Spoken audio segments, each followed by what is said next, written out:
Obsolete idea. Just go to school, get a job, work hard, save money, get out of debt, and invest for the long term in the stock market. See, why would you save money when they're printing trillions of dollars? The gap between the 1% and 99% is massive. You see, it's not just money. You have to step back and look at the bigger picture. So what do you do? In every one of us is a poor person. There's still a poor person inside me. There's also a middle-class person, and the middle-class person wants security. They want that steady paycheck. And then there's a rich person. And they're all inside of us, except that it's not taught.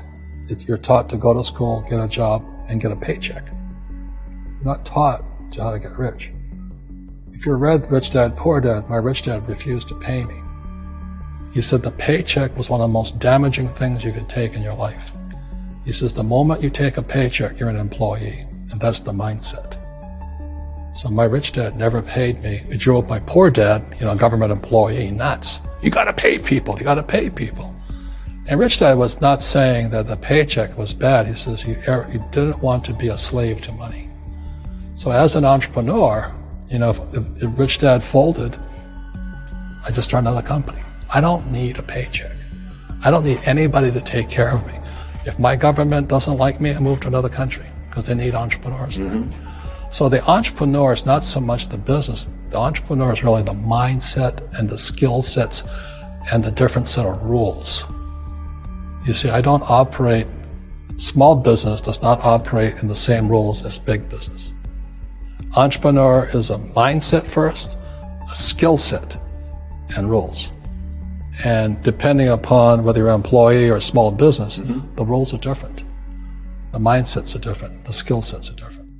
If you could say one thing to somebody who's never been an entrepreneur and they're thinking about making the leap of faith into becoming an entrepreneur, what could you tell them? Well, I'll just tell them the same thing that happened to me. My last paycheck, I still remember it clearly. It was one of the worst and the best days of my life. And I was in Puerto Rico. I was working for Xerox, and my boss gave me my last, it wasn't a paycheck, it was a bonus check. I think it was about $30,000 taxable. It's the only problem with that. So I got this check and I went, holy mackerel. You know what I mean? So I was excited, but I was also disturbed. And so this other guy comes up to me, his name was John, and John says to me, he says, you're going to be back. I said, why? He says, because you're going to fail.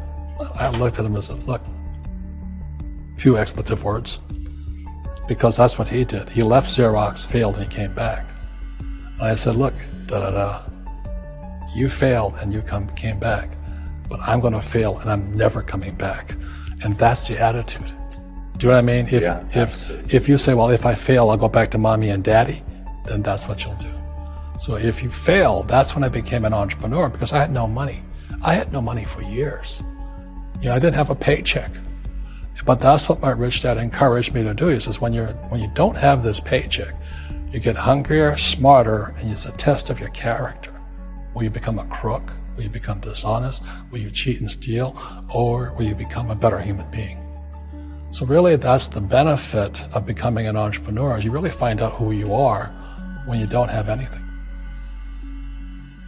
So you always have to look at the big picture. Too many people look at, well, what's going to happen to me? When you look at the big picture, you're also going to know that when something bad happens, something good's going to happen. But you got to prepare for whatever is coming.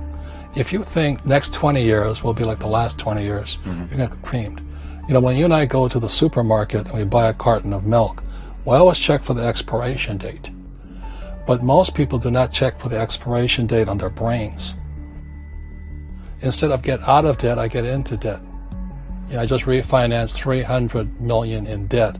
I went from 5% to 2.5% interest. I made a fortune. Every month, more money comes in because my cost of money has gone down. So while some financial experts are saying get out of debt, I'm saying learn how to use debt. So when I came back from in Vietnam in January 73, the first thing my rich dad said to me was go to school to learn how to invest in real estate. It wasn't real estate, it was how to use debt and taxes. Debt and taxes make the rich richer. Debt and taxes make the poor, the middle class, poor.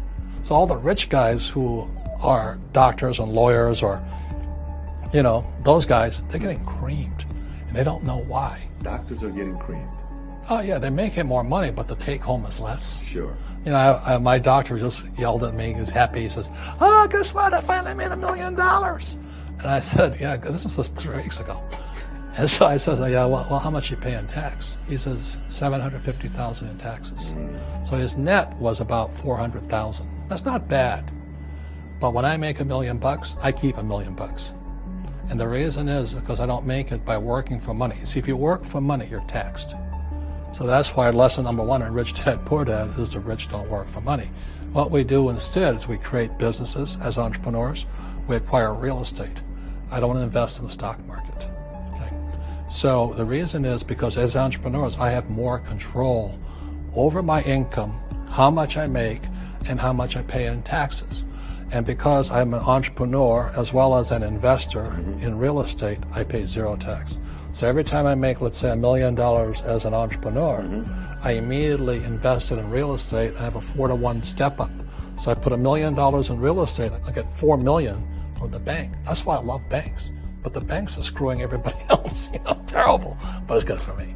That's why you say when you print, it's good for you, but when you print, it's bad for people that work for money. Because when you print, savers get creamed and people who work for money get creamed. When they print, debtors get rich. You see, debt and taxes make the rich richer, and debt and taxes make the poor middle class poorer. When we have obsolete ideas, we get obsolete results. So what's happening for most people, the idea of going to school, getting a job, working hard, saving money, getting out of debt, buying your house because it's an asset, investing for the long term, is obsolete. The world has changed. The world changed in 1971 when President Nixon took us off the gold standard and money became debt. What if we get rid of school? Then what would happen? Would it be better if we had no educational system at all? No, I'm saying education is more important before. It's just obsolete. Today, the banks are charging you interest to save money. In other words, banks don't want your money because they printed too much of it. And that's why there's this bubbles in stocks and bubbles in real estate and all this. People are dumping the cash because, as I said in here, savers are losers and cash is trash. And yet people are, well, I want a high-paying job. Well, that's an obsolete idea. Get out of debt is an obsolete idea. You should learn how to get into debt, how to use debt to get rich, and they'll never teach you about taxes. The reason the 1% is way up here and the 99% are going this way is because when you print money, 2 things happen: inflation and taxes. It's crushing them. And any entrepreneur thinks, I'm just going to make money, I'm going to start a business and make a lot of money because we talk about, they really have got to smell the roses, man. That's not what the real entrepreneurs are doing. Most entrepreneurs, there's 28 million small business owners in America. 24 million are what are one-person entrepreneurs. They're called non-employee entrepreneurs. So and that's what happens is when people don't really understand what an entrepreneur does. So most big people are self-employed, but they're not really entrepreneurs.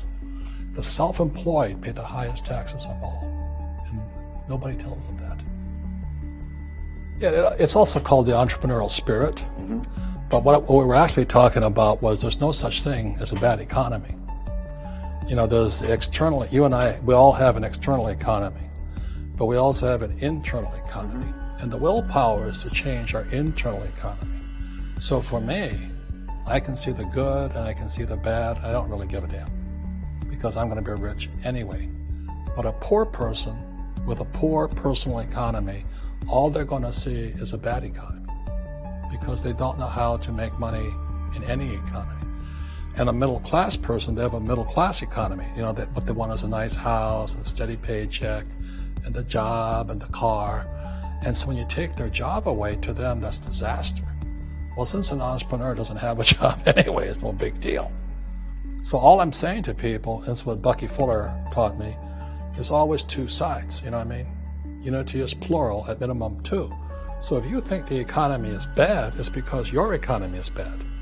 If you think that steady, employment is important, then you'll see an economy without jobs. Your economy. Your economy versus the external economy. What you control versus what you can't control. I can control. Yeah, it's called an internal focus versus an external focus. So the real entrepreneur has an internal focus. That if they fall down, they say, "Oh, this is good, because I'm going to go up higher." You know, the average person will fall down and say, "Oh, I'm going to take some Prozac." Or somebody has a mistake. Oh, the mistakes don't matter. Well, mistakes matter. It means you didn't know something. But a real entrepreneur, whether they fall down, they always can go up. They can stand back up and go higher. And no matter what happens to them, they get stronger and better and smarter and happier. But a person with a weak internal mindset is that they're so afraid of what happens, it generally happens. Like, people who are afraid of losing their jobs, they generally lose their jobs. You know what I mean? Yeah. So everything you can comes through you. Yeah, so the entrepreneur first job is to control inside here, not outside there. The moment you take that paycheck, you're an employee. You've got to be stronger than that. It's about inside control.